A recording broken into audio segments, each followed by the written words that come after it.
अगर भारत में औरतों को जबरदस्ती चिता पर जलाया जाता था तो एक सीधा सवाल है, रामायण और महाभारत में इसका एक भी उदाहरण क्यों नहीं? या फिर हमें जो बताया गया वो पूरा सच नहीं था?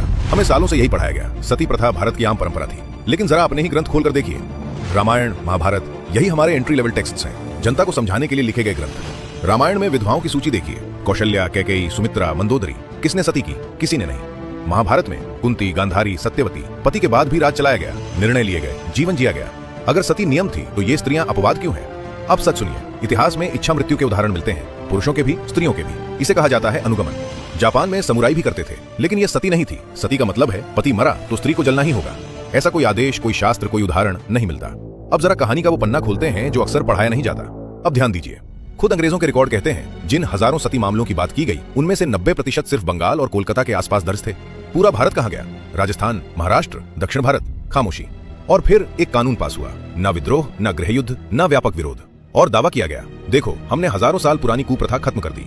सोचिए जरा, आज के भारत में अगर मंदिर की एक परंपरा बदलनी हो तो सालों बहस चलती है।